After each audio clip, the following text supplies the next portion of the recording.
술, 담배 좋아하는 당신을 노리는 암이 있다. 바로 두경부암. 두경부암이란 뇌와 눈을 제외한 목부터 머리 부위에 발생한 암을 말하는데 다른 암에 비해 인지도가 낮은 편이라 예방과 조기 검진에 상대적으로 덜 민감한 편이라고. 톡톡 건강 토크. 오늘은 폐암만큼이나 치명적이지만 상대적으로 덜 알려져 더 큰 문제인 두경부암에 대해 알아본다. 네, 여러분 혹시 두경부암이라고 들어보셨는지 모르겠습니다. 두경부암이란 눈과 뇌를 제외한 얼굴에서 가슴 윗부분까지 발생하는 모든 암을 통칭하게 되는데요. 다소 좀 생소하다 보니까 암을 조기에 발견하지 못해서 치료가 늦어지는 경우가 많이 있다고 합니다. 네, 톡톡 건강 토크 오늘은 잘 알려지진 않았지만 네. 폐암만큼이나 치명적인 두경부암에 대해서 자세히 알아볼까 합니다. 네. 오늘 도움 말씀 주실 분 모셨는데요. 네. 계명대 동산의료원 이비인후과 여창기 교수께서 나오셨습니다. 네. 안녕하십니까? 네, 안녕하십니까? 반갑습니다. 자, 그럼 먼저 3분 브리핑을 통해서 두경부암의 3분의 1을 차지하고 있는 후두암에 대해서 설명을 들어보도록 하겠습니다. 교수님 부탁드리겠습니다. 네. 그 앞에서 말씀하신 것처럼 두경부암이 그렇게 흔하지는 않습니다. 하지만 그렇게 흔하지 않은 두경부암 중에 후두암이 대부분 많은 부분을 차지하기 때문에 후두암에 대해서 설명을 드리겠습니다. 후두암은 다른 암들과 마찬가지로 원인은 담배와 술 그리고 유해 물질들이 있습니다. 증상이 조금 이제 저희들이 눈여겨 봐 두셔야 될 부분인데 첫 번째 증상은 3주 이상의 음성 변화, 애성이라고 하죠. 그러니까 저희들이 노래방을 간다든가 뭐 체육대회 때 고함을 지른다든가 이럴 경우에는 원인이 명확합니다. 그래서 이틀, 3일 정도 이제 목소리를 쉬게 되면 이제 원래 목소리로 돌아오는데 후두암인 경우에는 특별한 원인이 없이 3주 이상의 목소리 변화가 있을 때는 꼭 병원을 방문하셔야 됩니다. 그리고 후두에 생기는 암이기 때문에 호흡 곤란이 있다든가 암 조직에서 객혈, 피가 난다든가 그리고 후두암이 진행을 해서 목 옆에 임파선으로 전이가 간 경우는 경부에 이제 종물이 만지키게 됩니다. 그리고 통증도 있고 체중 감소, 기침 등이 있습니다. 이러한 후두암이 두경부암의 상당 부분을 차지하지만 다른 우리 몸에 생기는 장기에 생기는 암들보다는 예후가 아주 좋은 편으로 알려져 있습니다. 그러니까 초기암, 병기로 말하면 1기나 2기에 이 두경부암이 발견되는 경우는 완치율이 90% 이상이 됩니다. 그 이유는 앞에서 말씀드린 것처럼 조기 발견, 목소리가 변해서 병원에 일찍 오기 때문입니다. 흔히들 목소리가 변하면 전화를 하다 보면 친구들이 목소리가 변했다는 이야기를 듣고 주변 사람들도 당신 목소리가 왜 그러냐고 이렇게 말을 하게 되기 때문에 환자 자신도 병원을 빨리 방문을 하게 됩니다. 그리고 후두는 구조적으로 봤을 때 성대가 갑상연골이라는 단단한 연골에 이렇게 쌓여 있게 됩니다. 그렇기 때문에 암 조직이 바깥쪽으로 침범하는 방어벽 역할을 할 수가 있고 똑같은 말로 주변에 이제 연골 때문에 임파선 전이가 적기 때문에 조기 발견이 되었고 그다음에 진행되지 않은 상태에서 발견이 되기 때문에 예후가 좋은 것으로 알려져 있습니다. 후두암의 치료는 수술과 방사선 그리고 방사선 더하기 항암 치료가 있는데 두경부암, 후두암을 포함하여 항암 치료 단독으로 치료하는 암은 아닙니다. 그래서 두경부암은 큰 치료 틀이 수술 아니면 방사선입니다. 그리고 초기에 발견되느냐, 진행되었을 때 발견되느냐에 따라서 초기일 때는 수술 단독으로 또는 방사선 단독으로 치료할 수 있는 장점이 있습니다. 수술을 하게 된 경우에는 입원에서부터 수술하고 퇴원까지 그 기간만 치료 기간으로 포함되기 때문에 치료 기간이 짧다는 장점이 있습니다. 하지만 어떻게든 후두 일부가 절제가 되기 때문에 목소리가 변하는 단점, 그러니까 특히 방송하시는 분들 같은 경우에는 목소리가 변하게 되면 이제 굉장히 좀 치명적이기 때문에 수술이 조금 곤란한 경우는 방사선 단독으로 치료를 하게 됩니다. 방사선 단독을 하면 목소리는 보존이 되는 반면에 방사선 치료 기간이 한 7주에서 8주 정도 되기 때문에 치료 기간이 이제 상당히 오래되는 그러한 단점이 있습니다. 진행된 경우에는 이 개념이 완전히 달라집니다. 그래서 단독으로 치료하기보다는 수술 후에 꼭 방사선 치료가 병용 치료가 되든지 아니면 방사선과 항암 치료를 해서 그 암의 크기를 줄인 후에 수술을 하게 되는 그러한 경우가 되겠습니다.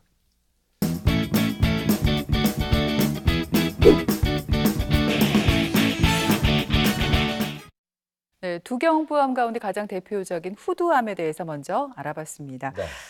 이 두경부암은 종양이 발생하는 부위에 따라서 여러 가지로 구분될 수 있다고 들었습니다. 네. 그리고 끝부분에서 잠깐 말씀해 주셨는데 가장 중요한 원인이 흡연과 음주가 아닌가 싶어요, 교수님. 네. 어떤가요? 뭐니 해도 술과 담배입니다. 1번, 2번이 담배냐 술이냐 술과 담배냐 이제 그게 중요한 게 아니고 무조건 술과 담배는 두경부암의 원인이 되고 같이 했을 경우에는 많은 이제 그 위험 인자가 더 높아지게 됩니다. 그리고 우리나라는 좀 덜하겠지만 방사선 조사, 그러니까 원자 발전소에 문제가 생겼다든지 아니면 최근에는 이제 바이러스 감염, 그리고 5번 원인은 드물지만 만성 자극이라고 이제 설명을 드렸는데 이런 경우는 구강암 중에서도 설암, 혀에서 생기는 암일 때 만성 자극으로 인해서 암이 생기는 경우가 많습니다. 그러니까 틀니가 맞지 않아서 계속 자극이 된다든가 이런 경우에는 이제 암이 됩니다. 두경부암은 모든 암의 5%로 그렇게 흔한 암은 아닙니다. 다른 암과 마찬가지로 남녀비는 3대 4로 남자에서 많은 것으로 알려져 있습니다. 네, 애주가 애영가분들을 노리는 암이 두경부암이라고 하니까요. 술, 담배 좋아하시는 분들 마음 굳게 먹고 전쟁 선포하셔야겠습니다. 그런가 하면요. 이 피곤하거나 면역력이 떨어지면 흔히 입병이라고 불리는 구내염이 생길 때가 있잖아요. 교수님, 그런데 입안이 헐고 물집 잡히는 증상이 낫지 않고 계속된다면 이게 암은 아닌지 한 번쯤 의심해 볼 필요가 있다면서요. 네, 맞습니다. 흔히들 구내염으로 병원을 오시는 경우가 많은데 그 설명에 앞서 말씀드리고 싶은 것은 동일한 부위에 반복적인, 그러니까 동일한 부위입니다. 구내염이 생기면 의심을 좀 해봐야 되고 구내염이 구강 쪽에 이렇게 돌아다니는 경우에는 구강암 쪽보다는 구내염을 훨씬 의심을 해야 됩니다. 구강암도 두경부암이기 때문에 원인은 술과 담배고 정상은 구강 내에 이제 암 조직이 만져지는 종물, 그리고 주변으로 임파선 전이, 통증이 굉장히 심합니다. 그리고 식사를 하실 때 곤란함. 구강이라고 하면 입 안이라고 생각을 하시는데 거기에도 저희들이 이제 구수남, 입술에 생기는 경우, 그리고 혀에 생기는 경우, 입천정이라고 하죠. 경구개암. 그리고 잇몸에 생기는 치주암, 뺨에 생기는 협부암, 구강저암 등이 있습니다. 치료는 후두암과 비슷합니다. 초기는 수술 단독 또는 방사선 단독으로 치료할 수가 있고 진행암일 경우에는 수술 후 방사선 또는 항암 방사선 후에 수술을 할 수가 있습니다. 왼쪽 첫 번째 그림 보시면 혀의 왼쪽 부분에 생긴 구강암이죠. 이런 경우에 과연 초기죠. 크기가 적기 때문에 수술이 좋을까 방사선이 좋을까? 저라면 이런 경우는 수술을 하겠습니다. 수술을 하게 된다면 완전 절제가 가능하고 입원 기간도 짧고 그다음에 혀도 일부분이 절제되기 때문에 기능적으로 큰 문제가 없습니다. 왼쪽 아래쪽 그림을 보면 이 경우에도 수술이 방사선보다 좋을 겁니다. 그리고 오른쪽을 보시면 병변이 굉장히 넓죠. 이런 경우에는 절제 부분이 넓어지고 그만큼 이제 혀의 상당 부분이 절제되기 때문에, 그리고 보면 이 표피에 이렇게 아주 표재성으로 되어 있는 암이기 때문에 저 경우에는 수술이 나을까 방사선이 나을까 이제 좀 고민을 해볼 필요가 있습니다. 환자분들께서 이제 흔히 저한테 묻는 질문이 A라는 병원에 가니까 수술을 하러 가고 다른 병원에 가니까 방사선 치료가 낫다고, 말이 틀리니까 이게 치료가 어느 게 맞느냐 하고 많이 물으시는데 그럴 수밖에 없는 게 초기에 이제 환자의 상태라든지 여러 여건들을 고려해 봐야 되기 때문에 수술일까 방사선일까는 환자와 의사와 충분히 대화를 하고 결정을 하는 게 좋을 것 같습니다. 이 슬라이드의 왼쪽 그림 보면 언뜻 보아도 굉장히 공격적으로 보이죠. 이런 경우에는 초기가 아니고 진행된 경우이기 때문에 수술 단독으로 할까, 방사선 단독으로 치료를 할까는 고민을 할 그런 단계는 지났습니다, 이미. 그래서 수술하고 방사선을 할까, 아니면 항암 방사선을 해서 줄인 다음에 수술을 할까를 고민을 해야 되는 거죠. 수술을 하게 된다면 혀의 50% 이상이 절제가 돼야 됩니다. 이런 경우에는 절제를 하고 1차 봉합을 할 수가 없기 때문에 성형외과의 도움을 받아서 이제 다른 부분의 근육을 이식을 해야 되는데, 그런 경우에는 수술 시간도 굉장히 길어지고 중환자실에 상당 기간 있어야 되는 그런 이제 환자의 부담이 있습니다. 그런 경우에를 무릅쓰고라도 수술을 먼저 하고 방사선을 하는 경우도 있고요. 어떤 경우에는 그런 수술을 못 받겠다고 하시는 분은 항암 방사선을 해서 크기를 줄인다든지 아니면 완전히 없어지면 이제 경과 관찰만 할 수도 있는데, 순서가 이제 수술 후 방사선이냐 항암 방사선 치료 후 수술이냐에 대해서 병원마다 조금의 견해가 있습니다. 그래서 이 병원은 맞고 저 병원은 틀렸다는 게 아니고 둘 다 맞는 치료이고, 어떤 치료가 환자한테 더 도움이 될지, 그리고 어떤 치료를 더 선호할지 여러 팩터들을 고려해서 하는 게 좋을 것 같습니다. 그렇군요. 그리고 앞에서도 교수님께서 살짝 언급을 해주셨습니다만 배우 김우빈 씨가 또 앓게 되면서 세간에 알려진 암이 이제 비인두암이잖아요. 네. 비인두라 하면 이제 코 뒤쪽부터 식도의 이 입구까지 이어지는 이제 부위를 말한다고 하더라고요. 그런데 교수님, 이 인두암도 발생 위치에 따라서 뭐 고인두암, 뭐 하인두암 이런 식으로 또 나뉘더라고요. 네. 흔히 이제 간단하게 생각을 해서 코 부위에서 목젖 부위까지 생긴 뒤쪽의 그 암은 비인강암이라고 생각을 하시면 되고, 목젖에서 우리 여기 만져지는 갑상연골 있죠. 여기까지는 구인두암, 그리고 갑상연골 아래쪽에 생기는 경우는 이제 하인두암, 쉽게 말해 식도 입구부에 생기는 암을 하인두암으로 분류하면 되겠습니다. 먼저 이제 하인두암에 대해서 설명을 드리면, 원인은 마찬가지로 술과 담배입니다. 남녀비가 굉장히 남자가 높죠. 남자가 8, 여자가 1. 정상은 식도 입구부에 생기기 때문에 삼킬 때 통증, 연하곤란, 그리고 진행된 경우에는 귀에 통증이 있는 이통까지 있을 수 있습니다. 하인두암은 안타깝게도 초기에 발견되는 경우는 굉장히 드물기 때문에, 진행된 병기에서 발견되기 때문에, 저도 하인두암 치료를 할 경우에는 수술 방사선 단독보다는 수술 방사선 항암을 다 병합해서 치료를 하고 예후도 그렇게 좋지 않은 것으로 알려져 있습니다. 하인두암이 다른 암에 비해서 두경부암 중에 예후가 좋지 않은 경우에는 잠시 언급드린 바와 같이 발견 당시에 이미 벌써 진행된 경우가 많습니다. 그리고 주변에 임파선 발달이 많기 때문에 조기 전이가 많고, 하인두암은 식도와 가깝고 폐 쪽도 가깝고 또 술과 담배가 원인이기 때문에 하인두암 단독으로 생기는 경우도 있지만 한 20% 정도가 식도암도 가지고 계시고 위암도 가지고 계시고 심지어 폐암까지 가지고 계시는 이런 다발성암이 많습니다. 그리고 국소 재발 및 원격 전이, 그리고 다른 암, 흔히들 대장암이나 이런 경우에는 피검사로서 할 수 있는 선별검사, 스크리닝 테스트라고 하는데 영어로는 있는데, 하인두암은 이러한 선별검사가 없다는 점이 예후가 안 좋은 경우가 되겠습니다. 이 슬라이드는 굉장히 이 환자인 경우에는 운이 좋으신 경우인데요. 이런 경우 초기에 발견이 되는 경우는 없습니다. 하인두암은 왜 치료가 어렵고 환자분들이 힘들어 하시는가 하면, 식도 입구부에 생겼지만 앞쪽에는 후두와 연관이 되어 있습니다. 그래서 수술을 하게 되면 식도 입구부에 생긴 암이지만 어떻게든 목소리가 허스키하게 바뀌거나 상실하게 되죠. 그래서 치료가 까다롭고 예후가 좋지 않다는 겁니다. 이 슬라이드에 나온 경우는 아주 초기에 정말 운 좋게 발견이 되셨기 때문에 저라면 수술보다는 방사선을 치료해서 완치를 시키도록 하는 게 좋을 것 같습니다. 네, 이렇게 두경부암 가운데 하인두암의 치료까지 한번 알아봤습니다. 교수님, 이 밖에 그 두경부암의 종류로 어떤 암들을 또 이렇게 들 수가 있을까요? 예, 두경부암 중에 목젖에서부터 갑상연골까지 생기는 암은 구인두암이라고 하는데 여기에 대표적인 암이 혀뿌리암, 그리고 영구개암, 편도암. 편도암 환자분들 편도암이라고 진단하면 생소해하시는 분들 많은데 저는 굉장히 많이 보는 암 중에 하나입니다.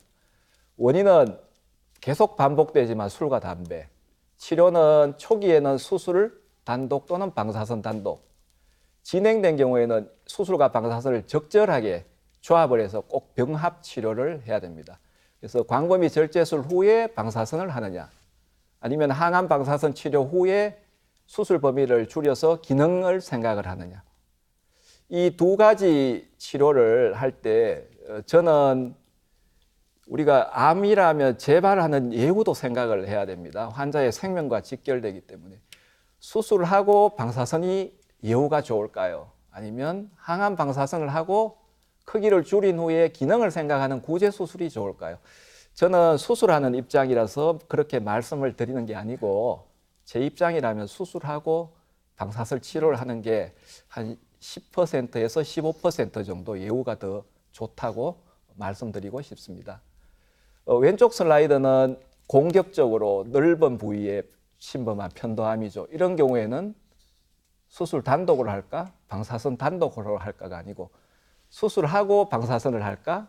항암 방사선을 해서 크기를 줄인 후에 남아있는 부분을 수술을 할까? 이런 쪽을 고민을 해야 되고, 오른쪽은 눈에 보일 듯 말 듯 초기에 발견된 암이죠. 저런 경우에는 치료가 수술 단독 또는 방사선 단독으로 해도 굉장히 예후가 좋은 그런 쪽입니다. 왼쪽 그림과 달리. 그리고 비인강암은 좀 전에 말씀드린 대로 코 부분부터 목젖 부위까지 코 뒤쪽에 생기는 암인데 남녀 비가 2대 1쯤 되고, 앞부분에 생기는 두경부암과 달리 술, 담배도 물론 원인이 되지만 바이러스가 이렇게 딱 주요 원인으로 나와 있죠. 그래서 우리가 비인강암이 의심이 되면 항상 바이러스 검사를 같이 합니다. 그래서 이 바이러스가 원인이 된다는 게 다른 두경부암과는 조금 다르고, 그리고 치료 방법도 두경부 다른 부위에 생기는 암과 조금 다릅니다. 코 뒤쪽은 우리가 생각을 하기에 머리에서 수많은 중요한 신경들이 내려오고 주변에 경동맥이라는 아주 중요한 구조물이 있습니다. 이런 경우 수술로 완전 절제를 하게 된다면 경동맥도 희생이 되어야 되고 머리에서 내려오는 중요한 내시경들도 희생이 되면 환자가 살 수가 없겠죠.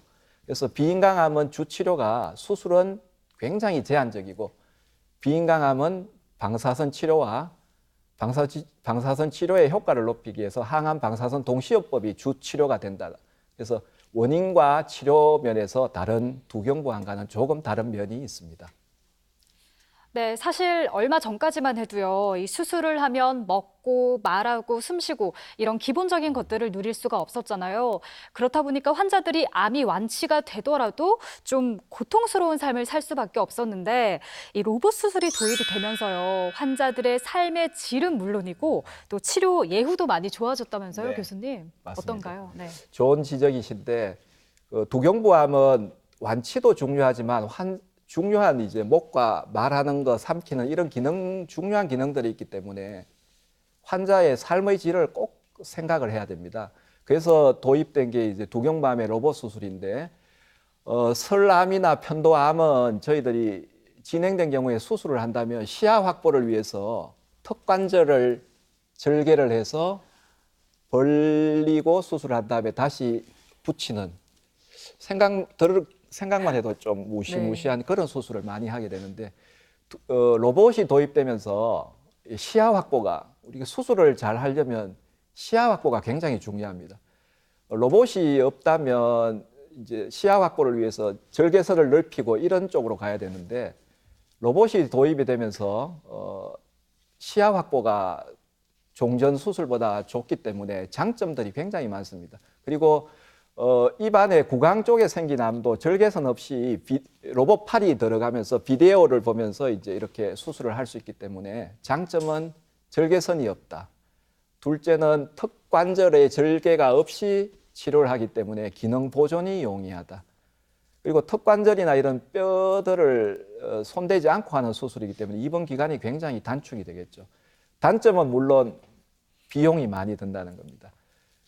그리고 이제 모든 병변에 적용이 불가능하다는 말은 무슨 말인가 하면 저희들 암 수술을 할 때 완전 병변의 완전 절제를 위해서 눈으로 보고 절제를 하는 방법도 있지만 만져보면서 절제를 해야 굉장히 안전합니다. 눈으로 보기에는 이 부분까지가 이제 암이 있다고 생각이 되지만 만져보면 딱딱한 부분이 눈에 보이는 부분보다 더 진행된 경우가 있기 때문에 로봇은 만질 수가 없죠. 로봇팔이 촉감이 없기 때문에. 그래서 그런 면은 이제 단점이 됩니다. 과거의 수술은 저희들이 수술하는 사람들이 경험을 통해서 만져가면서 자꾸 이렇게 하기 때문에 그런 점을 보완하기 위해서 로봇 수술을 하는 경우에는 절제연을 잘라서 동결 절편 검사라는 게 있습니다. 병리과에 보내서 암 조직이 있나 없나 확인하고 있으면 다시 더 절제하고 또 동결 절편 검사를 해서 확인하고 절제연이 있으면 또 더 절제하고 이렇게 해서 이제 병리과에서 암 조직이 없다고 할 때까지 수술을 하게 됩니다. 이 그림은 이제 오른쪽 슬라이드는 편도인데 저 부분을 수술하게 된다면 로봇이 없다면 특별히 절개를 하고 들어가는 큰 수술이 되거나 아니면 항암 방사선 치료를 먼저 하는 그런 방법밖에 없지만 로봇이 들어옴으로써 저 부분만 시야 확보가 되기 때문에 절제가 가능합니다. 그래서 환자한테 최소한의 그 합병증을 줄이고 수술할 수 있는 장점이 있습니다. 두경부암은 다른 암과 마찬가지로 추적 관찰이 굉장히 중요합니다. 2년째까지는 외래 진찰은 석 달 간격, 그리고 영상 검사는 6개월 간격. 저희들이 진찰만 해서 완전하지가 않기 때문에 항상 영상 검사가 동반이 돼야 됩니다. 3년에서 5년째까지는 기간이 이제 2배로 늘어나면서 6개월 간격으로 외래 진찰을 하고 1년 간격으로 영상 검사를 하게 됩니다. 5년 이후가 되면 환자분께 이제 기쁜 마음으로 우스갯소리로 이제 졸업장이라고 하는데 졸업장을 드리게 되는데 그럴 때도 항상 말씀드리는 게 1년 간격으로 외래 진찰을 권하고 아무리 바쁘시더라도 조금이라도 이상이 있으면 병원 외래를 방문해 달라는 말을 저희들이 꼭 말씀을 드리게 됩니다. 네, 오늘은 다소 생소하지만 치명적인 두경부암에 대해서 자세히 알아봤습니다. 교수님, 끝으로 우리 방송을 보고 계신 시청자들께 전해드릴 말씀이 있으면 해주시죠. 네, 그 앞에서 언급한 대로 담배, 술 무조건 안 하시면 이비인후과의 두경부암으로 걱정을 하실 일은 없다고 보셔도 좀 과언이 아니라고 생각이 됩니다. 국립암정보센터에서도 암을 예방하기 위해서 담배를 피우지 말고 체중을 유지하고 채소와 과일을 충분히 섭취를 하고 식단을 균형 잡힌 식단을 해야 합니다. 그러니까 채소와 과일이 좋다고 채소와 과일만 먹어서는 안 된다는 거죠. 여기서 적절한 예방접종을 꼭 하셔야 되고 짜지 않게 탄 음식을 먹지 말고 술은 하루 2잔 이내로 마시는 것을 권하지만 저는 안 드시는 게 최고로 좋을 것 같습니다. 그리고 유해 물질에 노출되지 않도록 주의를 하시고 운동 열심히 하셔야 됩니다. 그리고 무엇보다 중요한 것은 건강검진을 통해서 초기에 암을 발견을 한다면 환자분이 고생을 하지 않고 치료를 할 수가 있습니다. 오늘 제가 드린 말씀들 중에 강조하고 싶은 것은 두경부암의 원인이 술과 담배므로 무조건 피하시는 게 좋다. 그리고 초기 두경부암은 수술만, 방사선만으로 치료를 할 수 있지만 진행된 경우에는 이 두 가지를 조합을 해서 병합요법을 해야 되기 때문에 조금이라도 이상하면 초기에 발견을 하실 수 있게 병원을 일찍 방문해 주시기를 당부드리고 싶습니다.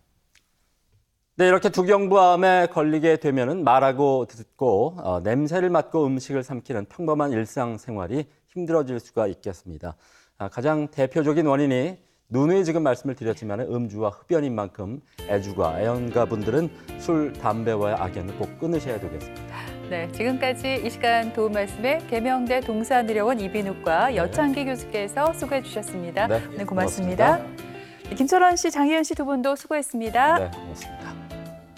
TBC 클리닉 건강 365 오늘 준비한 내용은 여기까지입니다. 한 주간 건강하게 보내시고요. 네. 저희는 다음 시간에 다시 뵙겠습니다. 고맙습니다.